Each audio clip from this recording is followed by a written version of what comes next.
Welcome to Dental All Stars. I'm Alex Nottingham, founder and CEO of All Star Dental Academy. And with me is Katherine Eitel Belt, founder of LionSpeak Communications Coaching. Our topic is courageous conversations, mastering the important conversations you've been avoiding.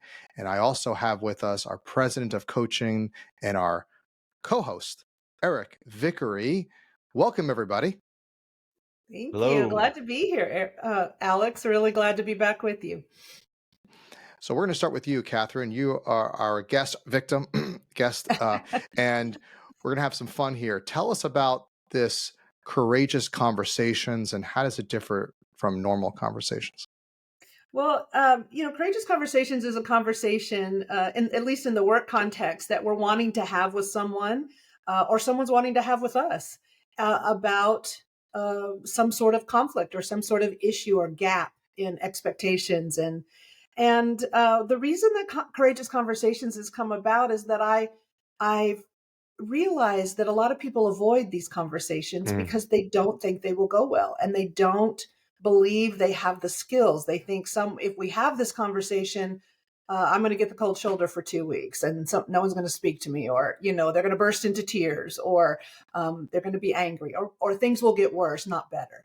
And so we avoid them. And of course, we all know logically that things don't get better magically. So courageous conversations is really a very simple way to structure that conversation so that the person that's receiving it, or even if they're bringing it to you, that they feel uplifted at the end. Even if you're holding a really strict, tough boundary, that there is low to no judgment, that people walk away feeling empowered, that they have choice, and that they're respected regardless of how the conversation ends. And so it's a brilliant way to navigate conflict in your life, both at home and at work. And so I think it's really important. I think we're living in a time, just turn on the news, just pick up your phone and look at a social media thread.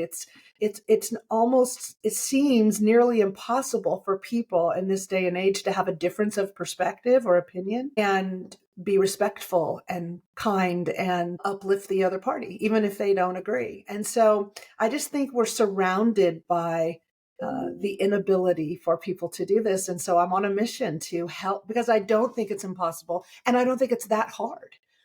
I think we've overcomplicated it, and I just see so much opportunity for people to do better with this in their lives. So what would a courageous conversation look like, and what would come up? So a lot of times what we teach is that, I would say we have to teach, is this kind of pop the bubble or pop the myth around the fact that a lot of people think that if I just had the right words, or if I just had a structure, then I could manage this better. But the truth is, what we believe, sort of that internal game, the mindset of the person speaking, drives what we're saying. So in other words, if you had some conversations go badly with an individual you work with in the past, you likely believe that anything else is impossible. That same conversation going a different direction is impossible.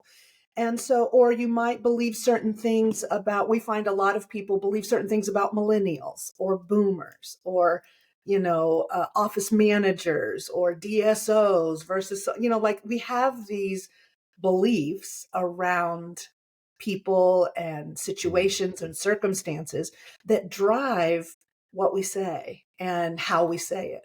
So the first thing we work on with courageous conversations is this understanding that it's mindset first. You've got to be able to get yourself on a strong emotional platform internally from which to speak.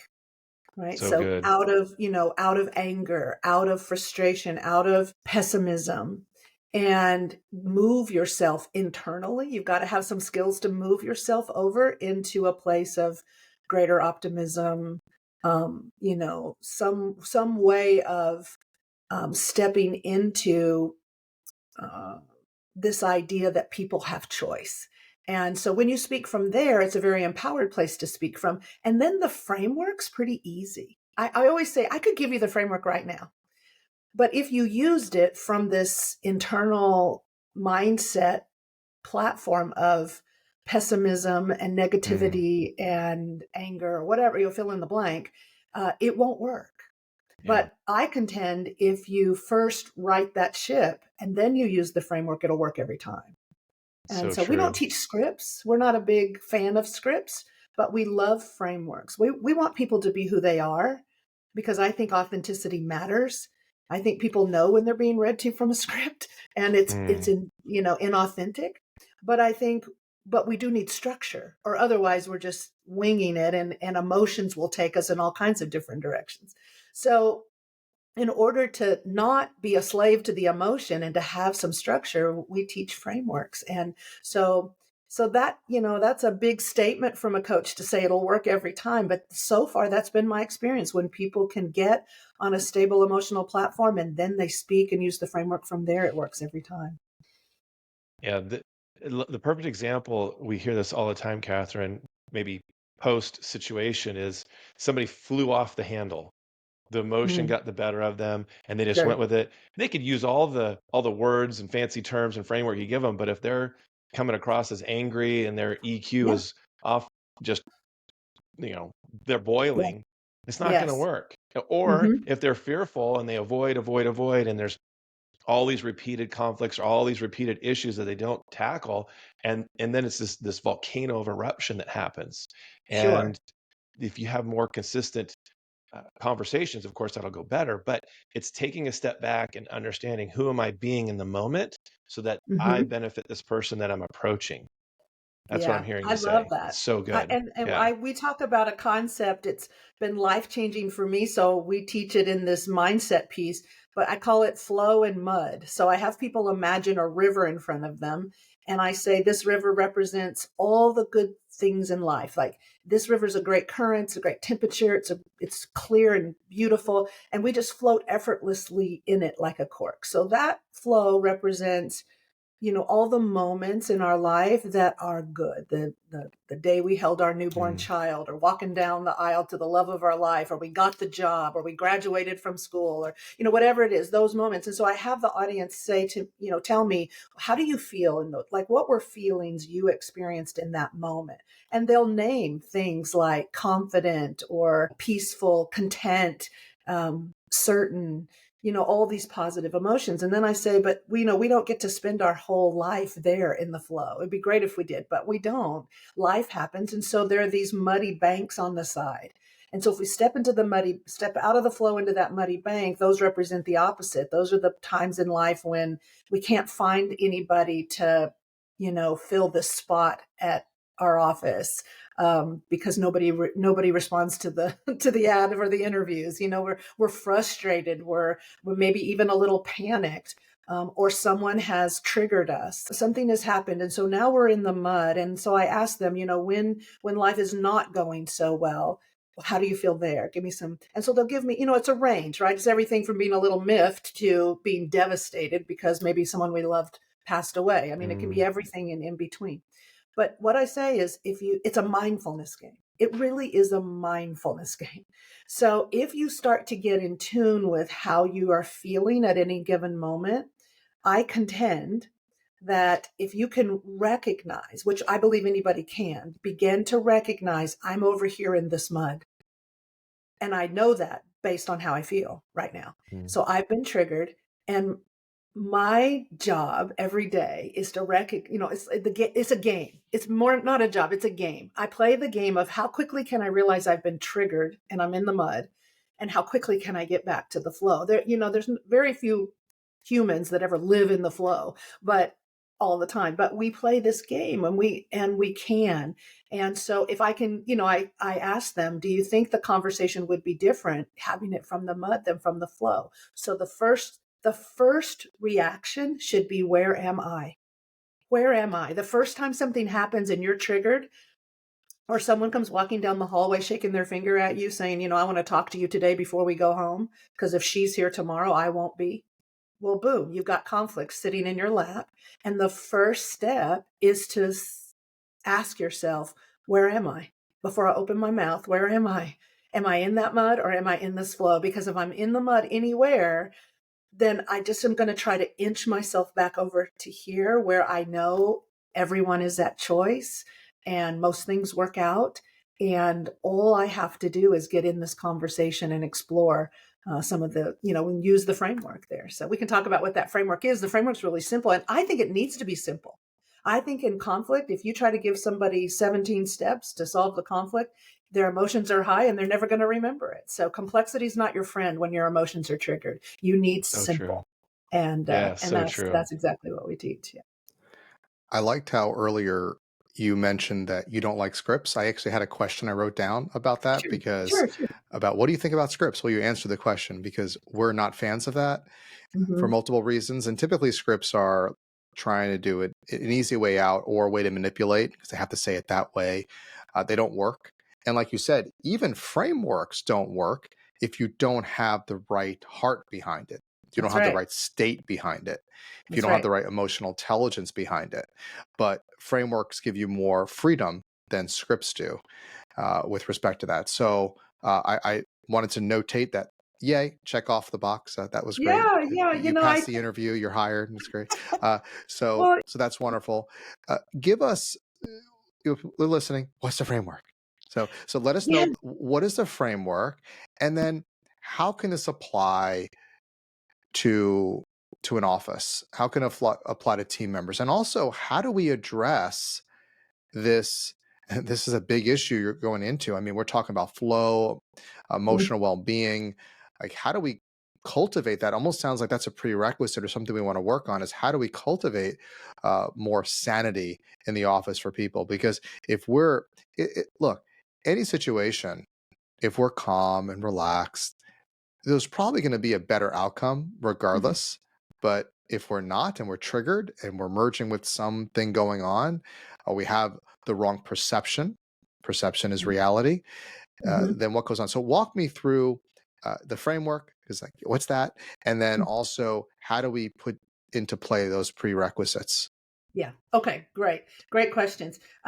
So one thing I want to say about before I give you the framework is there are a couple of mindset shifts that are hugely supportive of the framework that I think are important. One is I ask the people we work with to get out of their, and we work with a lot of managers and team leads. A lot of times they have been promoted because they're good at their job. They've been promoted into this management level position without ever being given the skills to have these kinds of conversations.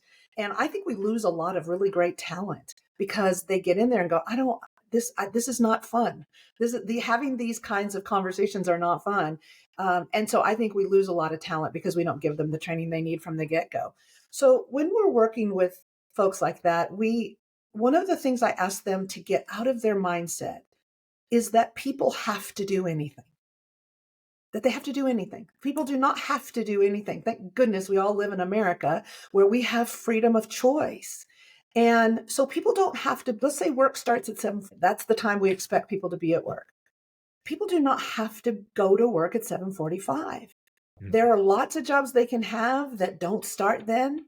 There are lots of other choices for people. So if we get out of our mindset that people have to do anything, and also I ask them to get out of their vocabulary a demand, and instead shift into and insert the word invite. We're not demanding you do anything. That's not our job. That's not what we want to do. What we're doing is respecting you and your choices that are good for your life, good for the kind of parent you want to be, good for the kind of professional you want to be, good for the life you want to live. Total 100% respect. And we're inviting you. We want you on our team. We absolutely want you on our team. And we're hoping you will choose us. And we are inviting you into an experience, a work experience that has some standards, that has some boundaries, has some expectations.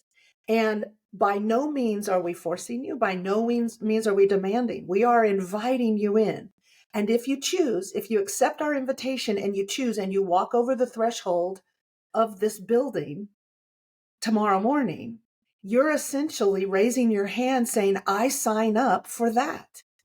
I sign up for 7:45. Me. No one's forcing me. It's not the big, bad, mean manager. We're all grown adults navigating our own life in our own way. And so the framework won't work and everything gets easier. You can see where we would avoid something when a manager feels like they've got to sit down and demand different behaviors and demand, when you're never doing that again. And you just know I'm only inviting, I'm respecting that it's hard for you as a single mother of 3 to get across town to take your kids to school and get back in time for work. I respect that. And no, but, and the invitation here is that you would be here at 7, you would figure out a way to be here at 7:45. And we respect that it's no small challenge to be the mother you aspire to be and to accept our invitation to join us at this level of operation, that we know that. And anything I can do to support you, if you're looking for ideas or if you're looking for, then I'm happy to have that conversation. I'm also respectful that it may not work for your life to balance both of those things together. And so it's this idea of coaching people up or coaching them on. Coaching them up or coaching them on. But either way, I'm coaching them. Either way, I care about them. Either way, I want the best for them and I respect their choices. And so in that mindset, now we can look at the framework. So the framework, I have an acronym called ARCH, ARCH, which is really easy to remember because I view it in my mind like the bridge between the disconnection and the connection, or the conflict and the resolution. So the A in ARCH stands for 3 things.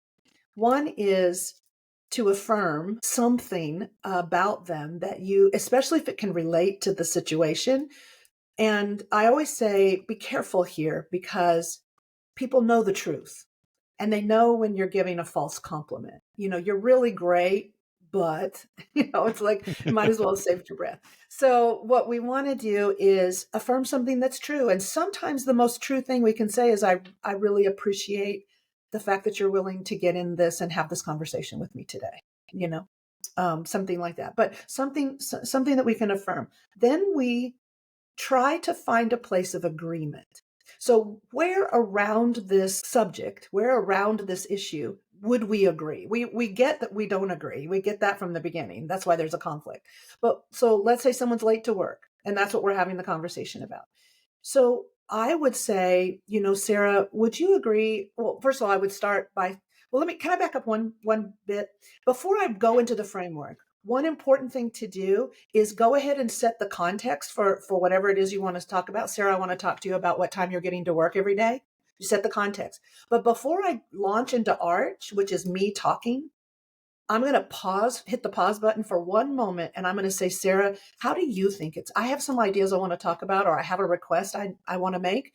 But I'm curious how you think it's going first thing in the morning when you get to work. Because whatever Sarah says is going to be helpful to me. And she might say, I don't have any idea what you're talking about. I'm never late to work, right? So I'm assessing my gap from the beginning of the conversation. Do I have a big gap between how we see things, or a little one? If she says, I'm really glad we're having this conversation. I've been meaning to, I know I've been late. I know it can't continue. I've actually made some changes and I don't think it's going to be an issue in the future. And I'm really sorry. And I'm glad we're having the conversation to clear it up. My gap's really small. So when would you rather know that? At the end of the conversation, the beginning of the conversation? So the first thing I do is check in, like, how do they think this thing is going? What's their perception? Then Arch goes, so now I say, well, Sarah, I really appreciate, one of the things I most appreciate about you, or, no scripting. You could say affirm, or you could say acknowledge, or you could say, admire. It doesn't matter. One of the things I really appreciate about you is when you are here, when you're at our meeting on time and you're there for the full meeting, you have such a depth of relationship with our patients that you contribute in an amazing way, in a really important way. So do you see how that's, for me, if that's true, then she hears it, she feels it.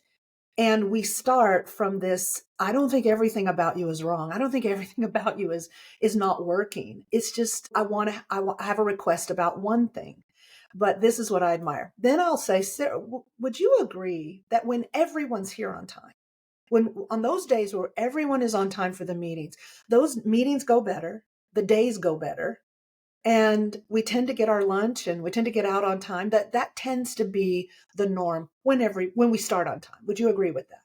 So what is Sarah going to say? A reasonable person is going to say, well, of course. And I will tell new managers learning this or anyone learning it, they may give you a little attitude. They may go, well, of course.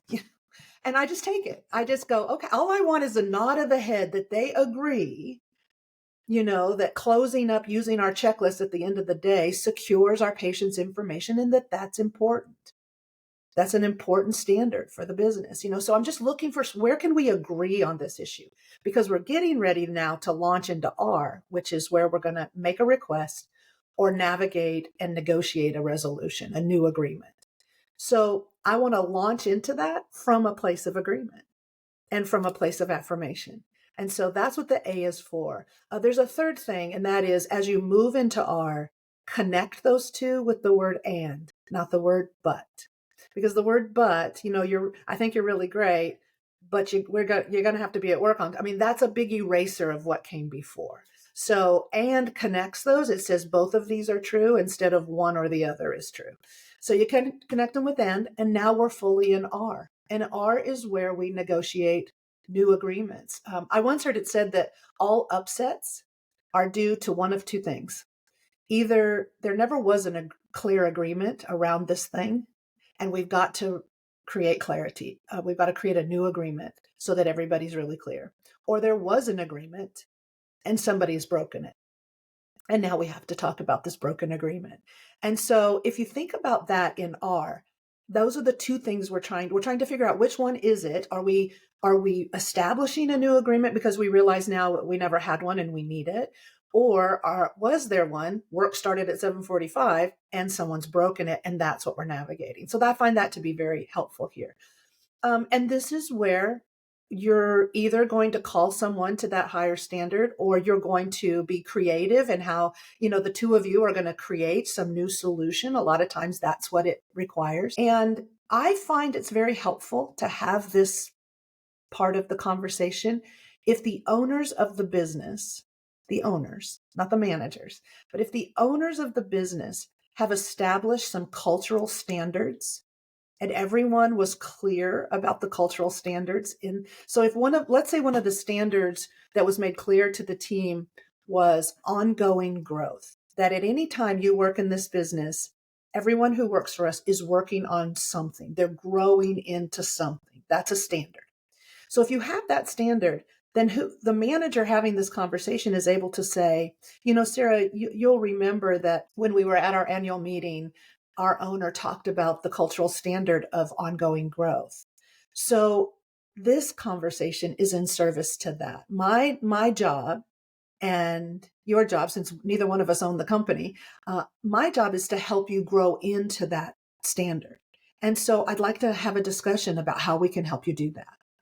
So I find it's much easier to have these in the work context if the ownership of the company has set some standards that managers can, live into and with their people. It gets them out of the bad guy seat and puts them into the coach seat, which is where they'll do better work.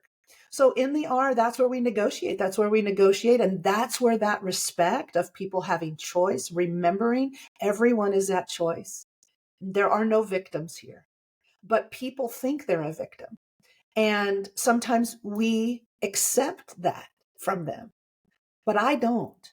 I don't think anyone, even if they think they're a victim, I know they're not. And I hold the space for them that they're not, that I'm not demanding it. I'm inviting. I'm their biggest champion and will always be, because I'm not, even if they've been ugly to me and they've been mean to me or they've said something and it hurt my feelings, I'm going to walk into this R part assuming they're a good person at their core, assuming that they have things going on I don't know anything about, and that my job is just to shift into neutral and to help us find a place where we can both meet. And so this requires some emotional, maturity to do, but that's how we build it over time. And then C is, there's a lot more to R, but those are really the basics. And then once we have a new agreement, if you could see me get down on my knees, I would do it. I would beg people not to think they're done, that they have this new agreement or they've reestablished an old agreement. It can feel like you're done. But what I know for sure, especially in conflict, is both parties did not hear the same thing. And so that C stands for clarifying specifically what we agreed to, not in generalities. I say everything is a test. So let's test this. Let's test this new agreement. Let's see if it's actually going to solve the issue and solve our conflict. And so we test it, and we need an end date. We need an end time. We need to know who's putting that on the calendar. We don't need to say, let's check back in a couple of weeks or let's check back in a couple of days. That will never happen. It will never happen. And so very specific follow-up. And then the last one, H, is for leaving this wrapped up with the bow of hope, hopefulness, optimism, gratitude. So it's just really the bow we put on it. I'm grateful for the conversation. I'm grateful for them. And I'm optimistic about the future, especially in relation to this issue. So very simple. A is for affirm, agree, and just use and as you launch out. R is where we're going to negotiate those new agreements. We're either going to build a new one or reestablish a current one.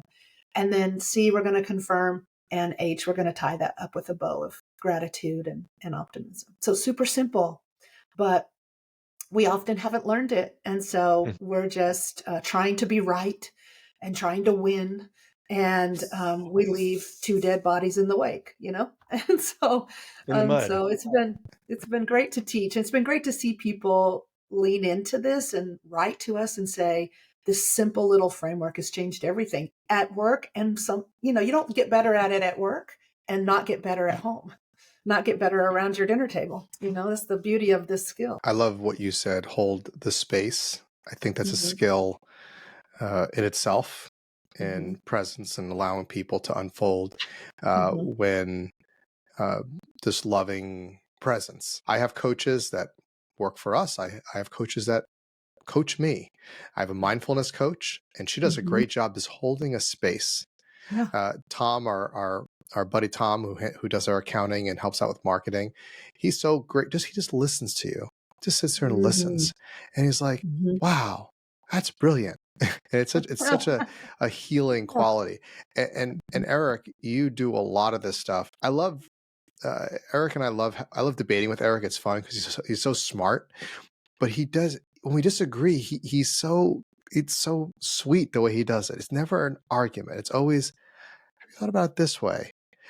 Eric, listening to Katherine, I know, again, you're huge on verbal skills, being president of coaching, great coach, and coach of the coaches, and then as well as leading our seminars and teaching case acceptance and using verbiage appropriately and adapting yourself to the patient. So in listening to Katherine, what are some thoughts from you on this? And I love this. I was taking tons of notes. I think it's genius. It's just simplifying complex conversations that people are afraid to have. And I grew up in a family where we just swept things under the rug. That was the best way to do things. I married into a family that had something called family meetings. And I sat there and I was sweating and I thought, what are we doing right now? And then I realized, okay, so solutions come from effective conversations. You can have an effective conversation. You can relate, get through your relationships, conflicts in a healthy way. But the key is the word effective. And what Katherine's doing so well is creating an effective conversation framework. And I love that word. And gosh, when you can build up the confidence and the mindset, your most powerful tool, your mindset, to jump into this conversation and go, okay, I have the tools, have the confidence to do this. I know I have the right intention for this person and my business. And I know I have integrity in this. I can have a conversation that leads to something and sit down and say, Alex, I really want to sit down with you and have a conversation about how we become better in the end, how we are constantly moving the right. And so how?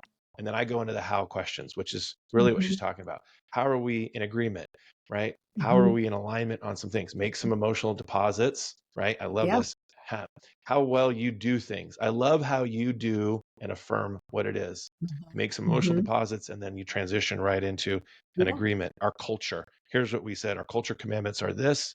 How are you following into this? How are you feeling about being aligned with this? So this How is might just you? so in sync. You know? Yes. Yeah. How might you Yeah. do this? So Also, these are I want everybody great to tools. just watch and listen to both these wonderful coaches and leaders and how, again, the mindset behind it. Because we often, not often, but we meet different people throughout life. Some will, there's the know-it-all mentality. I know it all. And and there's always an excuse. There's always That's somebody to blame. And dangerous. then the blamer kind of works with that too. Yeah. Somebody to blame, or I know it, I've done it. How many times have you done it? 100 times no, 10 times no. I did it one time. Yeah. And whereas I see Katherine and Eric taking notes, learning from each other, we can be here for hours just comparing Sure. coaching hacks, as Eric would call them. But I think it's that beginner's mindset, that humility, that I can learn more, I can listen more, I can open to more, and we can be better and better at conversations. And that this, again, this idea of being proactive versus reactive. What is Yeah. the world putting on me, or how can I adjust to the positive, to what I choose to have? And the words are very important that we choose to affirm, you were saying, to support. These are and you mentioned this in your notes in your bio about the soft skills. And yes, they are soft, but they're very important, more important than the hard skills. We all know from the Harvard research that emotional intelligence is a greater predictor of success than intelligence. We have a lot of smart people, a lot of clever people in the world. We need people that can bring more of these soft skills, because what is it? Cleverness without wisdom is a problem. We need more wisdom. And It's so true. it's great to have both of you two, the two wise guys here, Eric Vickery and Oh, Katherine Wise Eitel. guys. Eitel Belt, thank you so much for being on the program, both of you. Katherine, thank you for coming on here and being courageous and sharing with us your courageous conversations. Remember, everyone, to follow us on Apple Podcasts, Spotify, YouTube. Get the episodes as they are released. Share with your friends. And until next time, go out there and be an all-star.